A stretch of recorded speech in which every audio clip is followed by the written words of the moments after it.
It's February and the McDonald's All-American list just released. This list includes the top 24 high school basketball players in the nation. My question to you is, are you on that list? My next question to you is, do you want to be? If the answer is yes, stay tuned to this video.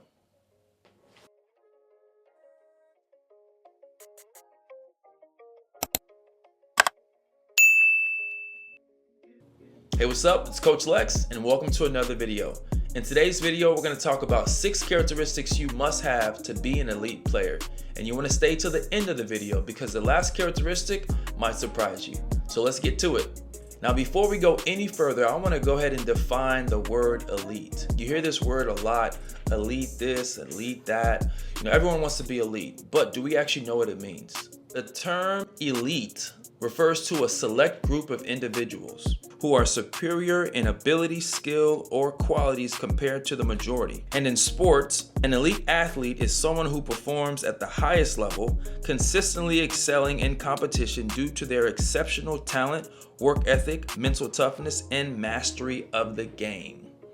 Now that we got that out of the way, let's talk about 6 characteristics you must have to be an elite athlete. Number 1. Talented and skill. Now, the talent part is something that God has given you. God has given you natural speed, jumping ability, size, and then skill is something that you work on, you develop over time. Elite players have both of those. They're talented and they're skilled. While having athleticism helps, the best players have at least 1 or 2 skills that make them unstoppable, such as shooting, passing, ball handling, etc. Here's how you can recognize an elite player due to their athleticism and skill. If you're on the court and you see a player is able to take over a game, has a signature move that they can go to anytime they want to, they can get their shot off, they can attack the basket, they can create for other people. That's an example of someone who is very talented and actually skilled. So that's what makes them elite. You have to have that one quality, and that's your talent and your skill, to actually separate yourself on the court. These players don't rely on their athleticism, but their game is polished and they have multiple weapons that they can use on the court. On the offensive end, they're able to outperform competition even against elite defenders. Now, Steph Curry is a great example for this. He's not the biggest, strongest, or most athletic player on the court. He doesn't need a lot of athleticism to make an impact, but it's his shooting ability, his skill that he's developed over time makes him unstoppable. He shoots the long ball, which makes the defense have to check him pretty far out, which opens up the gaps and allows him to, attack the gaps and get to the basket and also be a great playmaker. He uses this to his advantage. That's what makes him elite.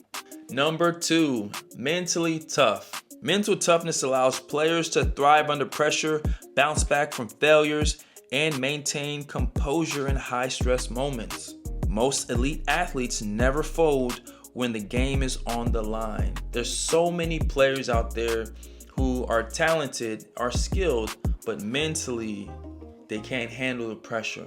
Now, it's not a knock on you, it's something that you may have to develop. The top elite players are mentally tough. And the way that they improve their mental toughness is through repetition. You do things over and over and over again because you put yourself in that situation, whether it's a game situation, a free throw, a move that you've been practicing, or a game time shot.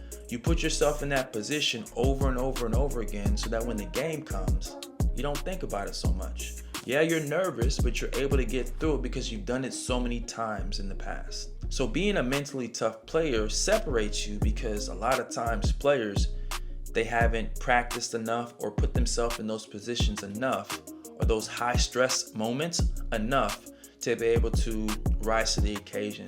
Now, here's how you can recognize a mentally tough player.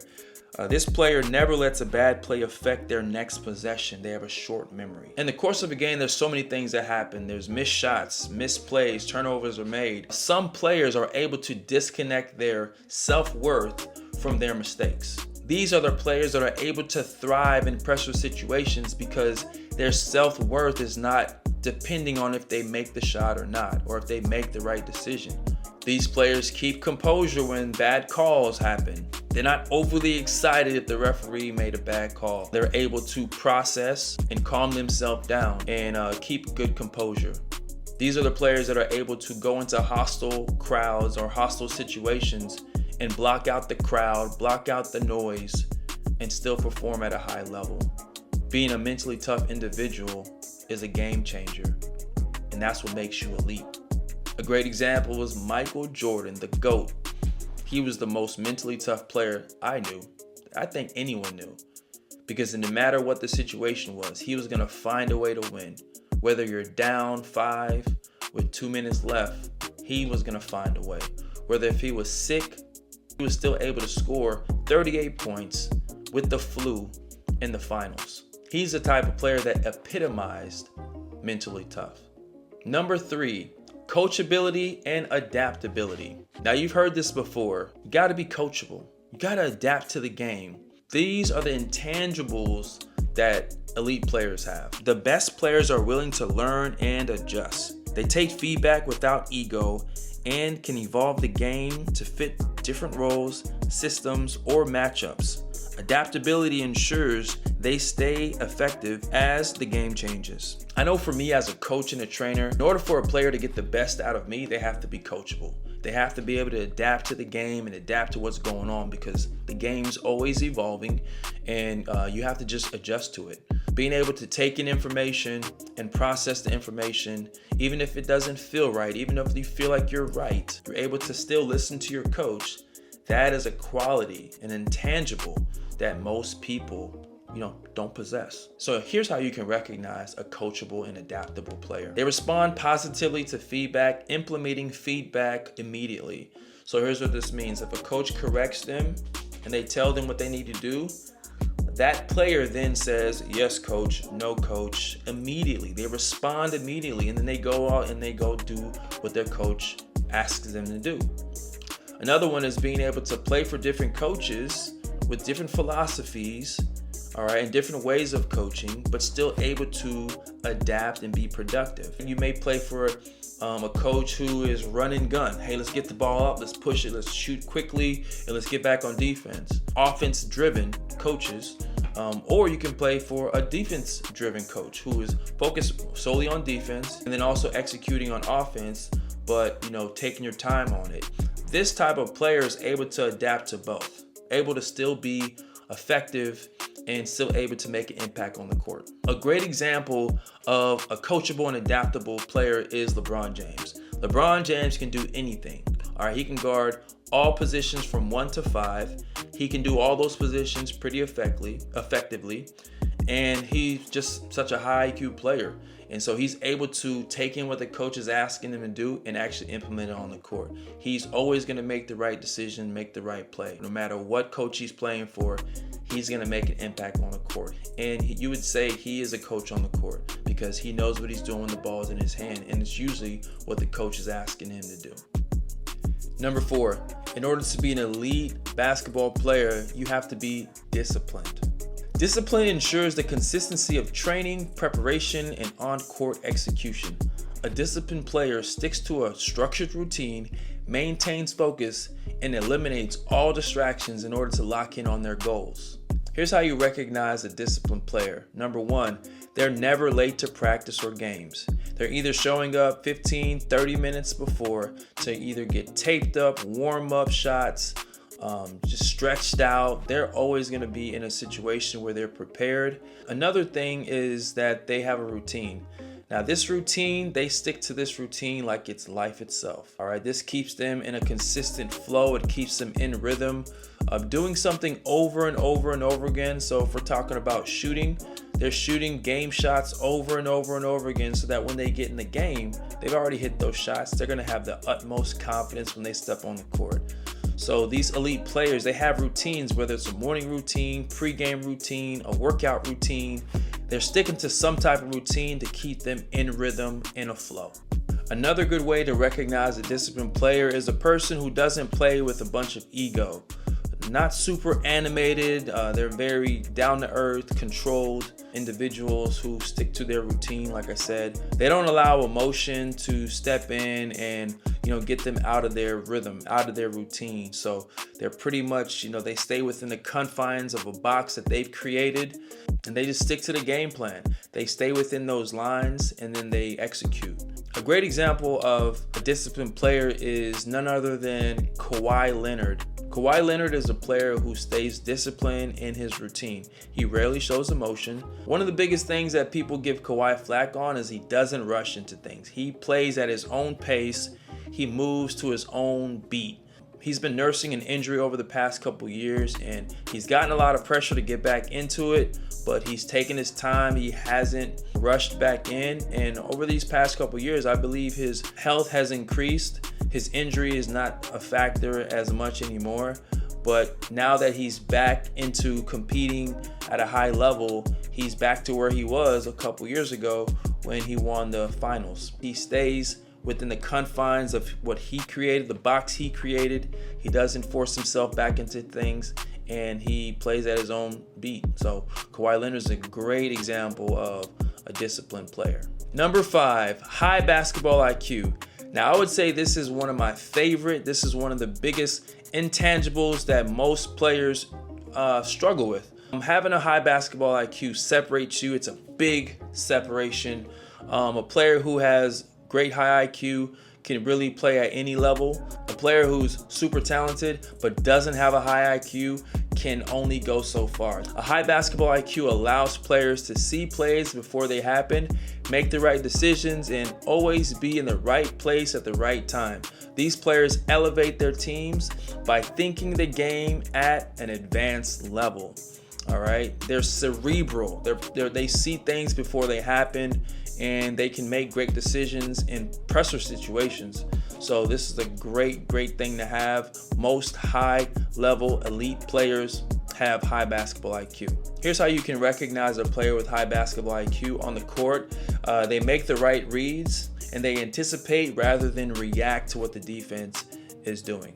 They're a step ahead of things, and they're able to make the right decisions. They know where their teammates and defenders are at all times. They communicate and lead vocally. Chris Paul is a great example for a high IQ player. He's a master at controlling the tempo of the game, reading defenses, and setting up players where they can succeed, making him one of the most cerebral point guards to ever play the game. Every point guard must have high basketball IQ. I would like all players to have it, but it is a non-negotiable for your point guard to have a high IQ. I'd like to thank you for staying to the end of this video. And this last characteristic is one of the game changers, I would say, that most players, if they can understand and tap into it, that they can actually all become high-level players, elite players. This is one of those characteristics that 95%, I would say, of elite players have this type of personality. Number 6, it's obsessiveness. Now, obsessiveness is one of those characteristics that have always, I would say, be explained in a negative way. But obsessiveness is the separator. It's the key trait that separates good players from elite players. Obsessive players have an unraveling commitment to their craft. They are locked in on what they want to do. So if their craft is developing their shooting, dribbling, passing, you name it, they're obsessive about it. All right, they focus all their energy and attention on becoming the best version of themselves. They're addicted to winning. All right, it's all about winning, right? Well, some people will say it's not all about winning, but the ones who know, they know it's only about winning. They don't just love the game, they live it. This mindset leads to continuous growth. As they study film, put the extra reps in, and push themselves past their limit. Here's how you recognize an obsessive player. They're first in the gym and last to leave. As a young player, you grow up knowing that that's what you had to do to be successful. You want to get results? Put the extra work in. I stayed after 30 minutes, an hour, 2 hours after practice, putting extra shots up just so that I can perfect my game. I was obsessive. I was always in the gym. This is what you need to be successful. Another one is they constantly look for ways to improve. Whether it's extra training, film study, or even refining their diet so that they can recover better, they're willing to do it so that they can get better. They don't need external motivation. Their internal drive fuels them. They talk about basketball all the time and they actively seek out knowledge. A great example of an obsessive player is Kobe Bryant, the Mamba. Everybody knows how obsessive Kobe was. You know, he was the type of player that was gonna wake up at 4 a.m. to do his workouts. He would work out 3-4 times a day on top of a regular practice. He would show up to the arena early to get his shots up, and then after the game was done, he would get some shots up after that. That was the type of player Kobe was. Kobe was known for his Mamba mentality, waking up at 4 a.m. for workouts, studying opponents relentlessly, and always striving for perfection. The Mamba mentality is all about being obsessive, striving to become the best version of yourself. Elite players aren't just physically gifted. They have the mental edge, work ethic, and adaptability that separates them from the pack. As a coach, recognizing these 6 characteristic traits allow you to identify and develop high-achieving players that will go far in this game. Remember, the term elite refers to a select group of individuals who are superior in ability, skill, or qualities compared to the majority. And in sports, elite athletes is someone who performs at a high level, consistently excelling in competition due to the exceptional talent, work ethic, and mental toughness and mastery of the game. Even if you didn't become a McDonald's All-American, you can still take this information and apply it to your life and become the best version of yourself. As long as you're striving for excellence, that's really all you can ask for. My name is Coach Lex here, and I'm here to elevate the mindset of basketball players. This is a brand new channel, so please like, comment, and subscribe to the channel.